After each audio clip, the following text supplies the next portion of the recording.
Now, I wish to read for a text this afternoon just to start off the life story, found over in the book of Hebrews, the 13th chapter. For Jesus also, that he might sanctify the people, with his own blood suffered without the gate. Let us go, therefore, to him without the camp, bearing his reproach. For here we have no continuing city, but we seek one to come. And my thought is that here we have no continuing city, but we seek one to come. I've stood in Rome, where the great emperors and the cities that they thought they would build immortal, and dig down 20 feet to even find the ruins of it. I stood where the pharaohs had their great kingdoms, and you dig down in the ground to find where the great pharaohs ruled. All of us like to think about our city and our place, but remember, it cannot stand. When I was a little boy, I used to go to a great maple tree. This great, gigantic tree, it was the most beautiful tree. And I could see its great, mighty branches sway in the wind, great, huge trunk. And I said, you know, I believe that this tree will be here for hundreds and hundreds of years. Not long ago, I took a look at the old tree. It's just a snag. For here we have no continuing city. No, nothing here on the earth that you can look at will continue. It's got to have an end. Everything that's mortal has to give away to an immortality. Now, I used to see my father. He was rather a short, stocky man, very strong. And he was one of the strongest little men that I knew of. And then I remember when Dad used to come in and take his wash for dinner, and he'd roll up his sleeves, them little short, stubby arms. And when he'd pull up his arms to wash, throw the water up on his face, the muscles just wadded in his little arms. And I said, you know, my daddy will live to be 150 years old. He was so strong, but he died at 52. See? Here we have no continuing city. That's right. We cannot continue. Now let's take a little trip, all of us. And it's good to stroll down memory's lane once in a while. Don't you think so? I was born in a little mountain cabin way up in the mountains of Kentucky.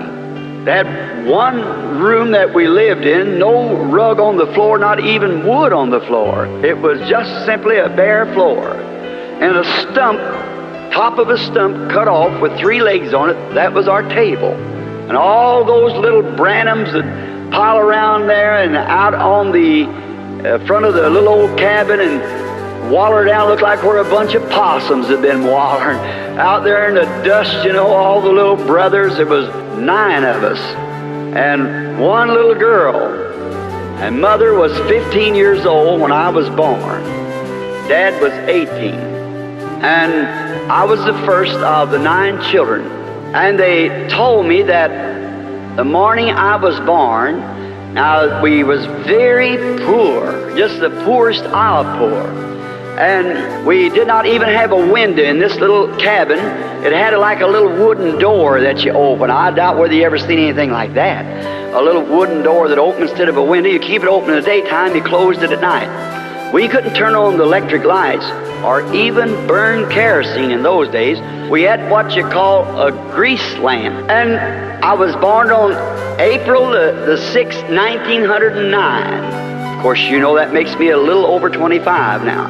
And so the morning that I was born, Mother said that they opened up the window. Now, we had no doctors. There was a midwife. And that midwife was my grandmother.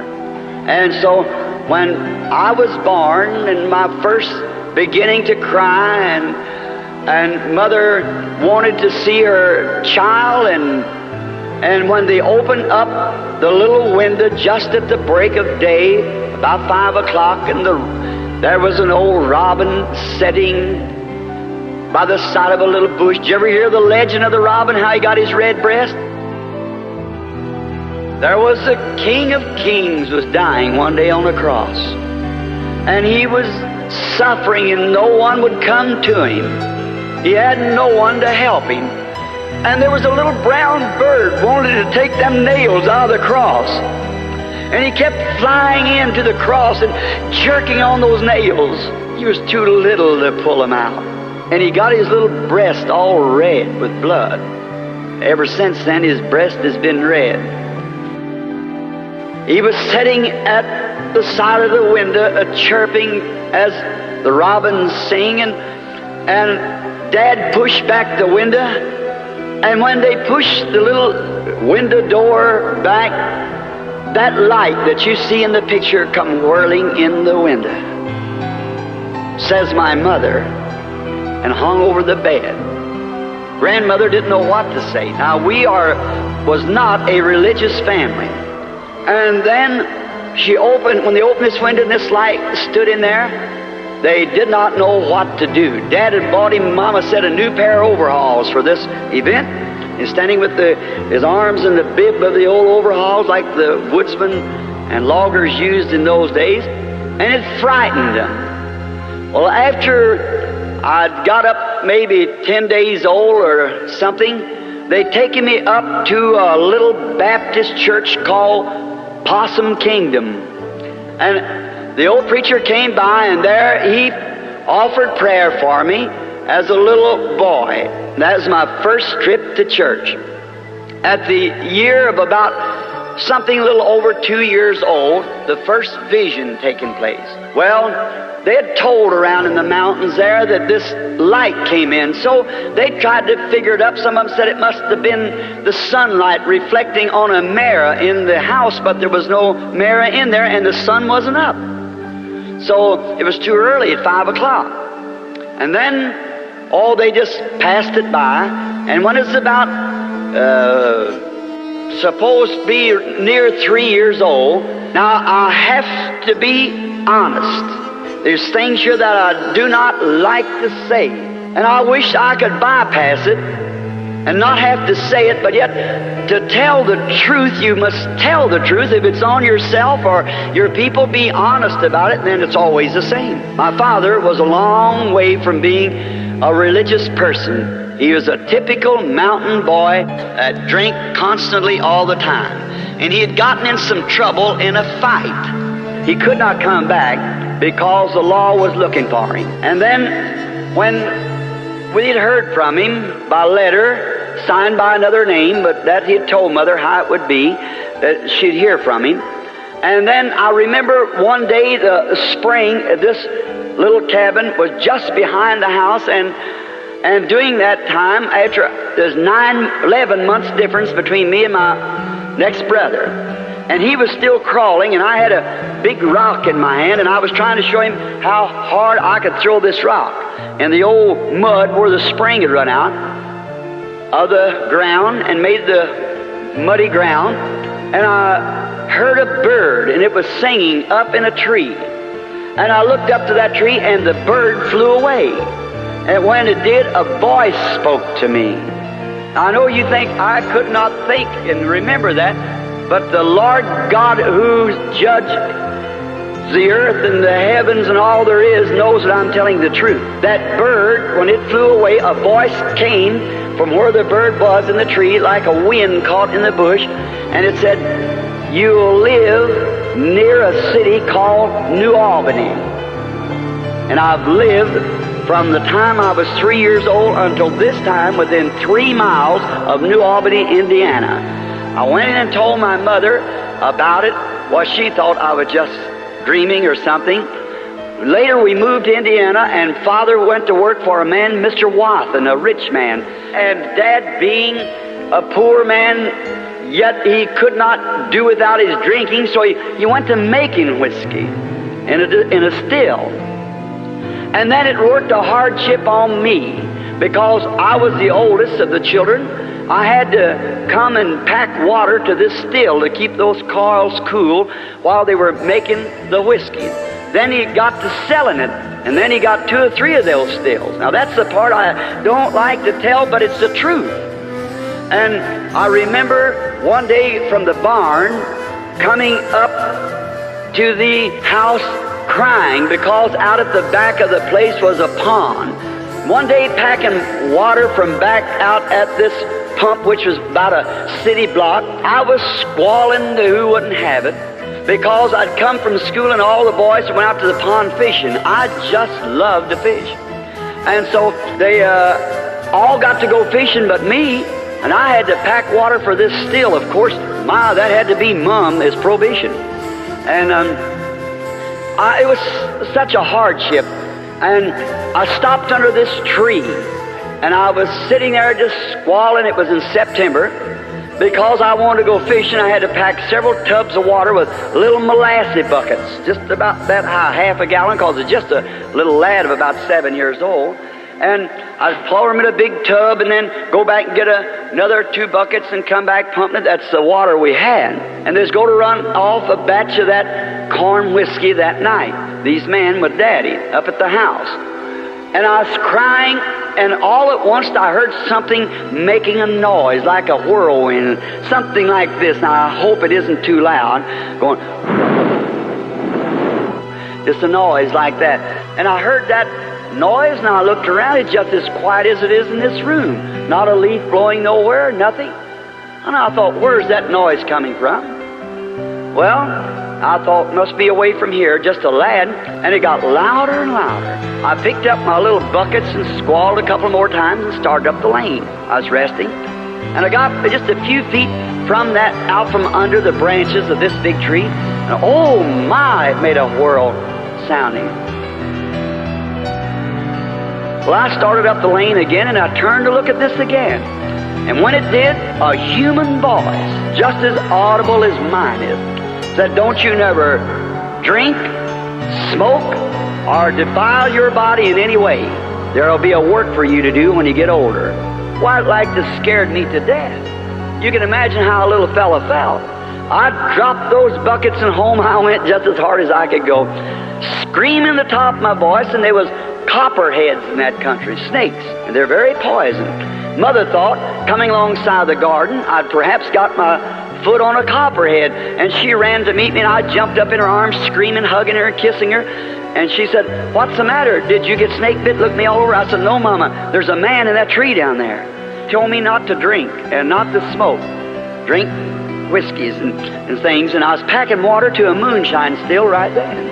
And he said, don't you never drink or defile your body in any way. That's immoral, and my child, young manhood with women.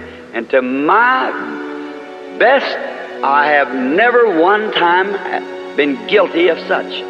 The Lord help me of those things, and as you go along, you'll find out. So then, don't drink or don't smoke or do not defile your body, for there will be a work for you to do when you get older. And then sometime about a month after that, I was playing marbles out with my little brothers out in the front yard, and all at once I had a strange feeling come on me. And I stopped and sat down on the side of the tree, and we were right up on the bank from the Ohio River. And I looked down towards Jeffersonville, and I seen a bridge rise up and go across the river, span the river, and I seen 16 men, I counted them, had dropped off of there and lost their lives on that bridge. I run in real quick and told my mother, and she thought I went to sleep, but they kept it in mind. And 22 years, the municipal bridge, now it's many of you cross when you cross there, crossed the river at the same place, and 16 men lost their lives building that bridge across the river. It's never failed to be perfectly true. As you see it here in the auditorium, it's been that way all the time. Then I remember coming on up, I got to be a young man. When I got to be a young man, I had ideas like all young men. Going to school, I found them little girls, I was real bashful, and I finally got me a little girlfriend. And another little boy, we were buddies, so he got his daddy's old Model T Ford, and we got a date with our girls, and we was going to take them out. Right. And so I had a few nickels in my pocket, and we stopped at a little place and you could get a ham sandwich for a nickel. And so, I was rich. I could buy 4 of them, see? And after we'd eat the sandwiches and drink the Coke, I started taking the bottles back. And to my surprise, when I come out, women had just started falling from grace at that time, or from womanhood. My little dove was smoking a cigarette. Well, I've always had my opinion of a woman that would smoke a cigarette, and I haven't changed it one bit from that time on. That's right. It's the lowest thing she can do. Well, when I seen that pretty little girl just acting smart, this cigarette in her hand, that like to kill me, because I really thought I loved her.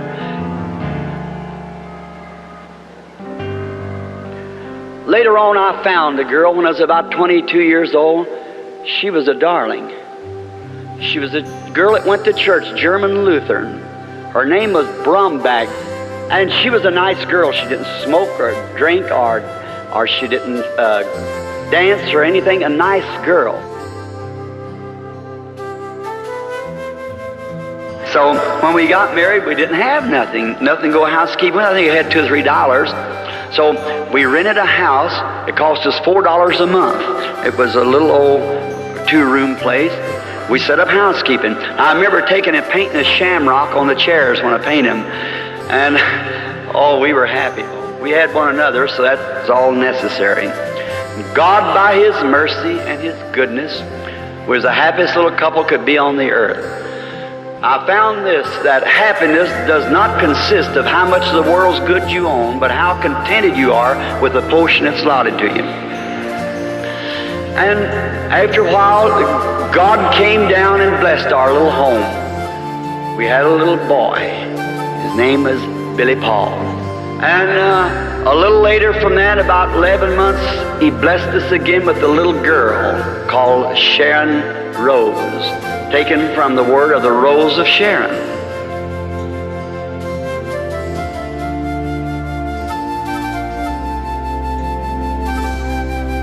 And I remember one day I had saved up my money, and I was going to take a little vacation, going up to a place, Pawpaw Lake, to fish. And on my road back, and during this time, I'm leaving out my conversion. I was converted and was ordained by Dr. Roy Davis in the Missionary Baptist Church, and had become a minister and have the tabernacle that I now preach in Jeffersonville. And I was pastoring the little church, and no money. I pastored the church 17 years and never got one penny. I didn't believe in there wasn't even an offering plate in it. And what tithings I had from work and so forth, had a little box on the back of the building, said, little sign on it, insomuch as you have done unto the least of these my little ones, you have did it unto me. And then that's how the church was paid for. We had 10 years loan to pay it, and was paid off less than 2 years. And I never took an offering of no kind. And I remember when she worked so hard to help me to have enough money to go up to this lake to fish. And when I was coming back from the lake, and I began to notice cars that had signs on the back that said Jesus only. And I followed some of them down, and I come to a great big church, and I found out they were Pentecostal. I'd heard of Pentecostal, but they were a bunch of holy rollers.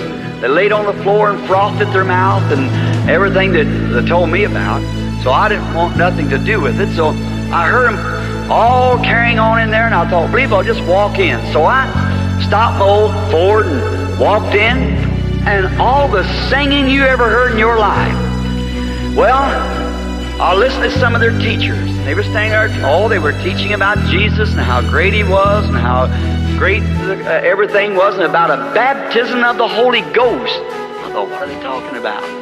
But you know, something about it, longer I sit there, the better I liked it. There was something seemed to be real good. And that night, I prayed for her all night. I said, Lord, what is this I got into? I never seen such religious people in my life. And I said, help me to know what this is all about. And the next morning, I got down there and invited us for breakfast. Of course, I wouldn't come eat with him because I had nothing to put in the offering. And he said, last night on the platform, there was a young preacher here, a Baptist and said he was the youngest preacher on the platform. His name was Branham. Does anybody know any whereabouts of him? Tell him to come on, we want him to bring the morning message. I stood up there, I said, well, I don't know about this. I was fumbling real nervous, you know, and I got over here around Luke 16, and I thought, well, and I got on the subject, and he lifted up his eyes in hell and cried. Then I cried. Something got a hold of me. My, oh my. I don't know what happened. But when I kind of got to myself, I was standing on the outside. Then people got screaming and shouting and crying, and we had an awful time. When I come outside, there's a fellow walked up to me with a great big Texas hat on, big boots. Walked up and said, I'm Elder so-and-so. Said, why don't you come down to Texas and hold me a revival? Let me put that down, mister. I put it down like that. Here come a fellow up with one of these little kind of a golf trousers on, where he used to play golf, you know, they had them little blouse thing. He said, I'm Elder so-and-so from Miami. I'd like to... all right, so I grabbed these things, and home I went. Wife met me, and she said, why you sound so happy about Billy? I said, oh, I met the cream of the crop. My, it's the best you ever seen. Them people ain't ashamed of their religion, and oh, I told her all about it. I said, and looky here, honey, a whole string of invitations. Them people. He said, they're not holy rollers, are they? I said, I don't know what kind of rollers they are, but they got something that I needed. Never heard such in my life. I said, will you go with me? She said, honey, when I married you, I will stick with you until death shall separate us. She said, I'll go. She said, I will tell the folks. And so Miss Brumback asked for me to come up. Well, she said, what's this you're talking about?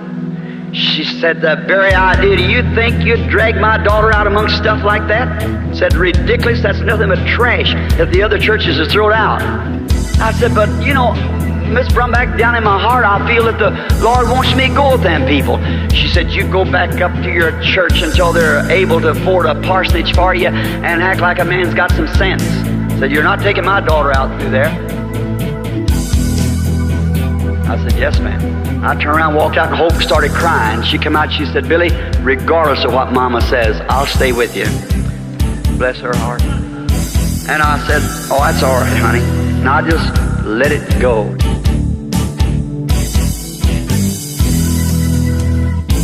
She wouldn't let her daughter go with such people as that because it wasn't nothing but trash. And so I just kind of let it go. It's the worst mistake I ever made in my life. One of the worst.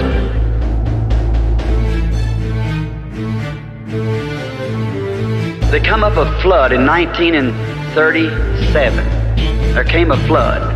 And I was on patrol at that time, and I was trying my best to bring the people out of the flood houses, tearing down, and my own wife took sick, and she was real sick with pneumonia.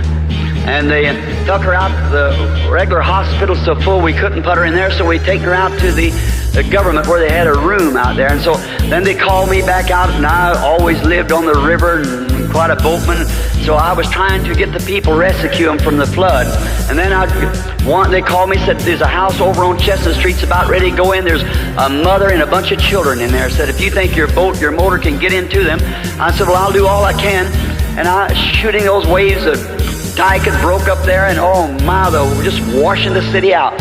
And I would give it all the juice that I could, and finally down across the alleys and through the places. And I got there close to where the old levee was, the water pouring through, and I heard someone scream, and I seen a mother stand out on the porch. There's them big rollers going through like that.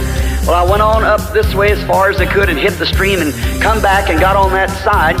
I got my boat stopped just in time to tie it around the pillar of the post of the door, post or porch post. And I run in and grabbed the mother and got her in there, 2 or 3 of the children, and I undone my boat and got her back, come out way down below and got her over to the shore, about a mile and a half across the city.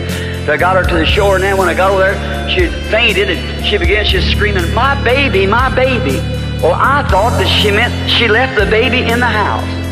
Ooh, my, I tucked back again while they were trying to take care of her, and I come to find out she was won't know where her baby was there. There was a little fellow about 3 years old, and I thought she meant a little nursing baby or something. And so I tucked back and got over there, and when I got that boat and got on the inside and couldn't find old baby, and the porch gave away, and the house went in. And I run real quick and grabbed the piece there that was floating my boat, got into the boat and pulled that and loosened it up, and it done got me out into the current of the main river then. It was about 11:30 at night, and it's sleeting and snowing, and I grabbed a hold of the starter string, and I tried to pull the boat, and it wouldn't start, and I tried, and it wouldn't start, and I tried again, getting farther in that current, the ball's just below me.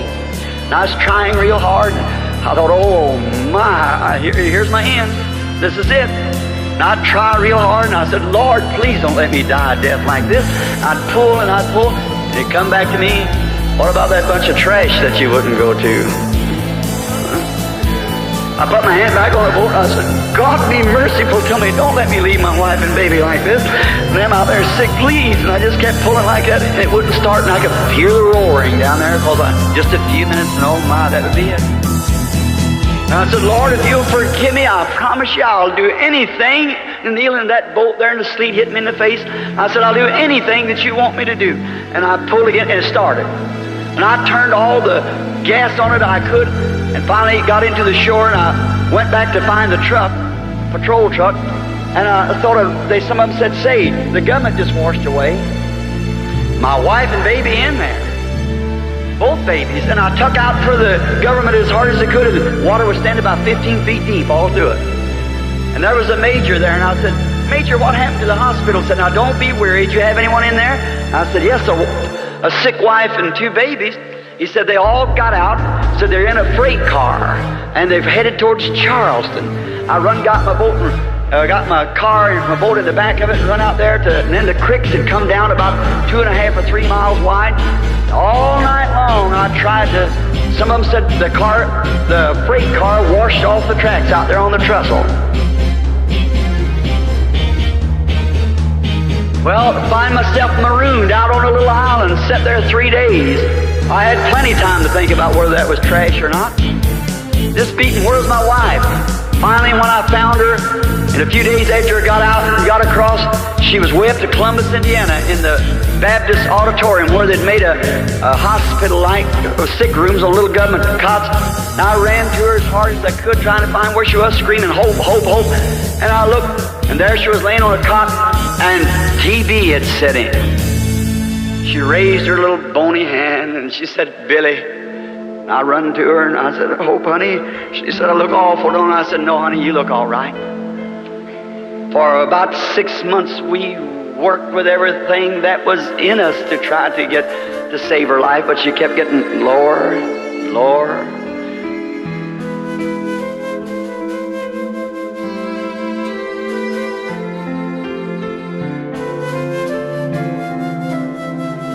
One day I was on patrol, and I had my radio turned on, and I thought, I heard him say, make a call on the radio, said, for William Branham, wanted the hospital at once, wife dying. I rushed back to the hospital as quick as I could, turned on the red light and the siren and took off. And then I got up at the hospital, and I stopped running, coming down through the hospital. I seen a little buddy of mine that we fished together, we run together as boys, Sam Adair. And so then here he come out like that, and had his hat in his hand. He looked at me and he just started crying. And I run up to him, throw my arms around him, he put his arms around me, he said, Billy, she's going. He said, I'm sorry, I've done all I could do, I've had specialists and everything. I said, Sam, surely she's not going. He said, yeah, she's going. And he said, don't go in there, Bill. And I said, I've got to go in, Sam. He said, don't do it, please don't. I said, let me go in. He said, I'll go with you. I said, no, you stay out here. I want to stay with her in her last minute. I walked in the room, and the nurse was sitting there, and she was crying because she and Hope was schoolmates together. And so I looked over, and she started crying, put her hand up, started walking over. I looked over and shook her. There she was. She went down from about 120 pounds to about 60. And I shook her. And if I live to be 100 years old, I'll never forget what happened. She turned over, and those great, big, pretty eyes looked up at me. She smiled. She said, why did you call me back, Billy? I said, honey, I just got the cast. I had to work. We was way in debt and hundreds of dollars a doctor bill and nothing to pay it with, and I just had to work. And I'd seen her 2 or 3 times a day and every night. And then when she was in that condition, I said, What do you mean call you back? She said, Bill, you've preached about it, you've talked about it, but you don't have no idea what it is. I said, what are you talking about? She said, heaven. She said, look, she said, I was being escorted home by some people's man or women or something that was dressed in white. And she said, I was at ease and peace. She said, big pretty birds flying from tree to tree. She said, don't think I'm beside myself. She said, Billy, I'm going to tell you our mistake. She said, sit down. I didn't. I knelt down. Took her hand. She said, you know where our mistake is? And I said, yes, sweetheart, I do. She said, we should have never listened to Mama. Them people were right. I said, I know it. She said, promise me this, that you'll go to those people. Said, because they're right. And she said, raise my children like that. And she said, I want to tell you something. She said, I'm dying. I said, I don't dread going. Said, it's beautiful. She said, the only thing I hate to leave you, Bill. And I know you got these two little children to raise. She said, promise me that you'll not stay single and let my children be pulled about from pillar to post. That's a sensible thing for a 21-year-old mother. And I said, I can't promise that, Hope. She said, please promise me. Said, one thing I want to tell you. Said, you remember that rifle? I'm just crazy about guns. And she said, you wanted to buy that rifle that day and you didn't have enough money to make the down payment? I said, yes. She said, I've been saving my money, my nickels, to try to make that down payment on that rifle for you. She said, now when this is over and you go back home, look up on the duofold, or the folding bed, under that piece of paper on top, and you'll find the money there. She said, promise me that you'll buy that rifle. You don't know how I felt when I seen that $1.75 in nickels laying there. I got the rifle. And she said, now don't live single. And she said, she didn't know that what was fixing to happen in a few hours, man. And I held her darling hands while the angels of God packed her away. I went home. I didn't know what to do. I laid down there at night, and I heard, I think a little mouse was in the old grate where we had some papers in there, and I shut the door with my foot in there, hung her kimono on the back, and laying down there in the morgue. And just in a little bit, someone called me, said, Billy, is Brother Frank Roy. He said, your baby's dying. Said, Doc's up there now, and said she's got tubercular meningitis. She nursed it from her mother. And said she's dying. I got in the car, went up there, and there she was, a sweet little thing, and they rushed her to the hospital. I went out to see him. Sam come up and said, Billy, don't you go in that room. You got to think of Billy Paul. Said she's dying. I said, Doc, I got to see my baby. He said, no, you can't go in. Said she's got meningitis, Billy. You'd pack it to Billy Paul. I waited till he got out. I couldn't stand to see her die and her mother laying down there in the undertaker's establishment. I tell you, the way of a transgressor is hard. And I went, slipped in the door, and when Sam went out, the nurse went out, I went out into the basement. It's a little bitty hospital. She's in an isolated place, and the flies is in her little eyes. They had a little, what we call a mosquito bar, a little netting over her eyes. And she was a little spasm, her little fat leg was moving up and down like that, and her little hands with that spasm. I looked at her, and she's just big enough to be cute, about 8 months old. And her mother used to set her out there with her little 3 corners on, you know, in the yard when I'd come up and I'd toot the horn, and she'd go goo, goo, goo, goo, reaching for me, you know. There laid my darling dying. I looked down to her and I said, Sherry, you know Daddy? You know Daddy, Sherry? And when she looked, she was suffering so hard that one of them pretty little blue eyes had crossed. It like to tore my heart out of me.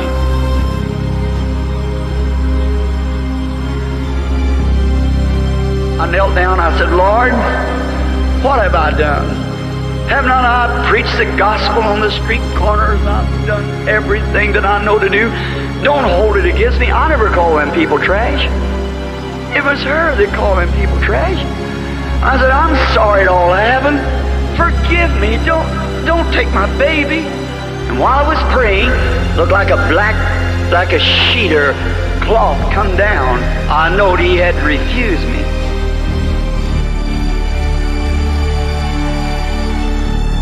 Now there was the hardest and the most treacherous time of my life. When I raised up and looked at her, and I thought, Satan put in my mind, well, you mean as hard as you've preached and the way that you've lived, and now when it comes to your own baby, he'll turn you down. I said, that's right. If he can't save my baby, then I can't. I stopped. I just didn't know what to do. And then I said this, I said, Lord, you gave her to me and you taken her away. Blessed be the name of the Lord. If you take even me, I'll still love you. And I put my hand over on her and I said, bless you, sweetheart. Daddy wanted to raise you with all my heart. I wanted to raise you and raise you to love the Lord. But the angels are coming for you, sweetheart. Daddy will take your little body down and lay it on the arms of Mama. I'll bury you with her. Someday Daddy will meet you. You just wait up there with Mama. When her mother was dying, she said, last word she said, Bill, stay on the field. I said, she said, if I'm on the field when he comes, I'll get the kids and meet. If I'm not, I'll be buried by you. And you go over on the right-hand side of the great gate, and when you see all of them come in, stand there and start hollering, Bill, Bill, Bill, just as loud as you can. I'll meet you there. I kissed her goodbye. I'm on the battlefield today. That's been nearly 20 years ago. I got my date with my wife. I'm going to meet her. I took the little baby when it died and put it on the arms of the mother, and we taken it out to the cemetery. And I stood there to hear Brother Smith, the Methodist preacher that preached the funeral. Ashes to ashes and dust to dust. And I thought, heart to heart. There she went.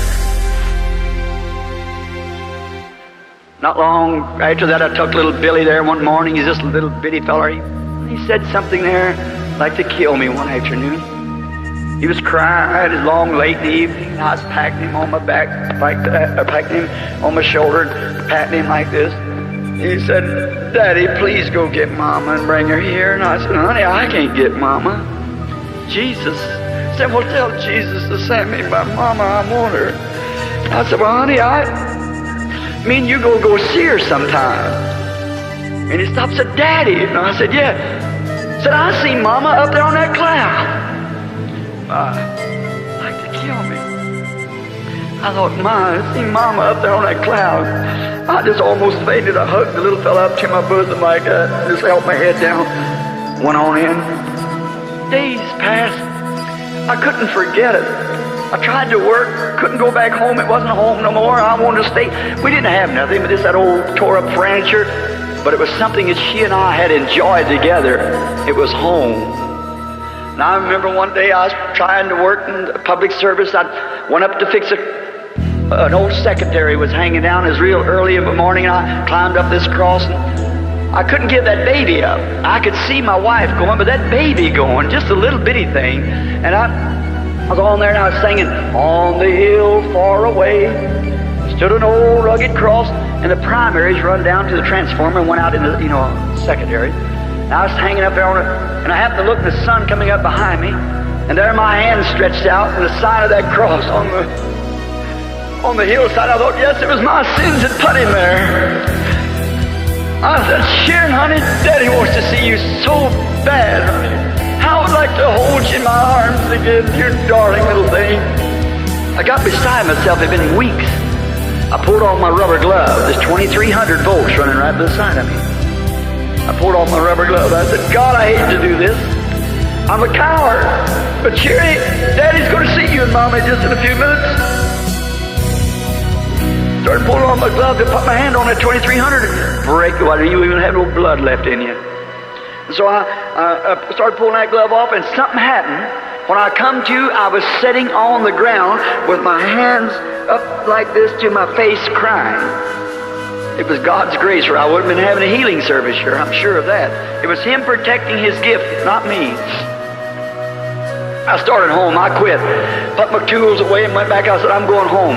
I started around the house, and I picked up the mail in the house, kind of cold, and I went in. We had one little room. I was sleeping on a little cot there, and the frost coming up, and that old stove. I took the mail, and I looked in the mail, and the first thing on there was her little Christmas saving, 80 cents. Miss Sharon Rose Branham. There it was all over again. I'd been game warden. I reached in there and got my gun, pistol, out from the holster. I said, Lord, I can't go this anymore. I'm dying. I'm so tormented. I pulled the hammer back on the gun, put it up to my head, kneeling there on that cot in that dark room. I said, Our Father, art in heaven, hallowed be thy name. Thy kingdom come, thine will be done. As I tried, I squeezed that trigger as hard as I could. I said, on earth as it is in heaven. Give us this day our daily bread. And it wouldn't go off. I thought, oh God, are you just tearing me to pieces? What have I done? You won't even let me die. And I threw the gun down and went off and shot through the room. I said, God, why can't I die and get out of it? I just can't go no farther. You've got to do something to me. And I fell over and started crying on my little old dirty bunk there. And I must have went to sleep. I don't know whether it was asleep or what happened. And I thought I was going down along through the prairie, singing that song. There's a wheel on the wagon is broken, sign on the ranch for sale.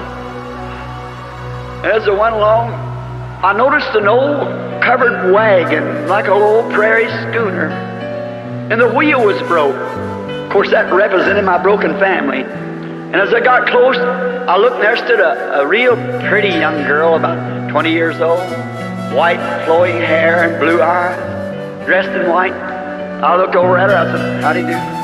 Went on. She said, hello, Dad. And I turned back and I said, Dad?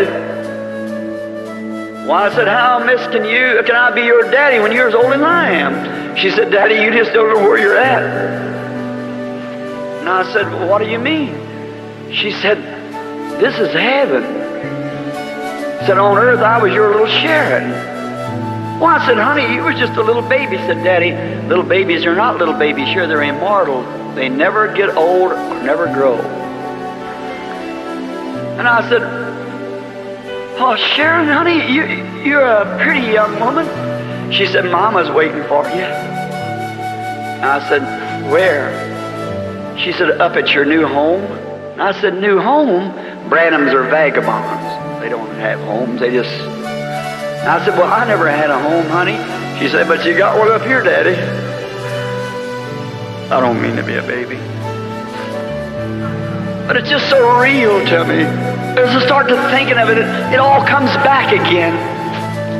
She said, you got one here, Daddy. I know I got one over there. Someday I'll go to it. She said, where's Billy Paul, my brother?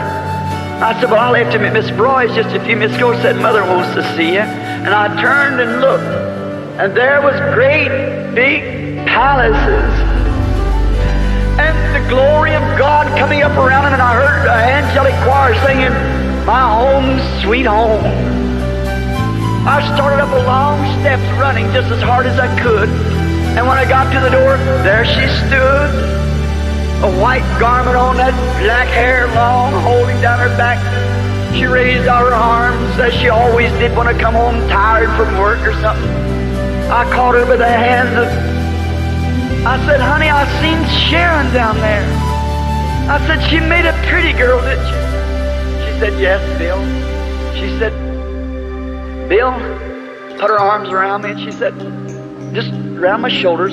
She started patting me. She said, stop worrying about me and Sharon. I said, honey, I can't help it. She said, now Sharon and I are better off than you are. And said, don't worry about us no more. Will you promise me? And I said, I said, I've been so lonesome for you. And for Sharon, and Billy cries all the time for you. I said, I don't know what to do with him. And she said, it'll be all right, Bill. She said, just promise me you won't weary no more. And she said, won't you sit down? And I looked around, and there's a great big chair. And I remember I tried to buy a chair. I tried to buy a chair one time. We just had them old common wooden bottom chairs for that breakfast set. We had to use them, the old chairs we had. And we could buy one of these chairs that let back in the back like I forget what kind of easy rest chair. And it cost $17. You could pay $3 down and $1 a week. And we got one. And when I come in, I'd work all day and preach till midnight around the streets and wherever I could preach. And one day, I got behind on my payments. We couldn't make it. And it got day after day. And finally, one day, they come and got my chair. Took it. That night, I never will forget, she had me a cherry pie baked, poor little old thing. She knew I was going to be disappointed. And after supper, I said, what's you so good about tonight, honey? And she said, say, I had the boys over in the neighborhood to dig you some fishing worms. Don't you think we ought to go down to the river and fish a little while? And I said, yes, but... And she started crying. I knew there was something wrong. I had an idea, because it already sent me a notice it's coming to get it. We couldn't make that $1 payment a week. We couldn't afford it. She put her arms around me, and I went to the door, and my chair was gone. She told me up there, she said, you remember that chair, Bill? And I said, yes, honey, I remember. So that's what she's thinking about, wasn't it? Yeah. I said, well, they won't take this one. This one's paid for. She said, sit down just a minute, I want to talk to you. And I said, honey, I don't understand this. And she said, promise me, Billy, promise me that you won't worry anymore. You're going back now. I said, promise me you won't worry. And I said, I can't do that. And just then I come to. It was dark in the room. I looked around and I felt her arm around me. I said, oh, are you here in the room? Started patting me. She said, you gonna make me that promise, Bill? Promise me you won't weary no more? I said, I promise you. And then she patted me 2 or 3 times, and she was gone. I jumped up and turned on the light, looked everywhere. She was gone. But she's just gone out of the room. She isn't gone, she's still living. She was a Christian. Billy and I went to the grave here some time ago, packing a little flower for his mother and sister, just on an Easter morning, and we stopped. The little fellow started crying. He said, Daddy, my mom is down there. I said, no, honey, no, she ain't down there. Sister ain't down there. We got a folded over grave here, but way across the sea there's an open grave where Jesus rose, and someday he'll come, he'll bring Sister and Mama with him. I'm on the battlefield today, friends. I just can't tell anymore. God bless you. Let's bow our heads a minute.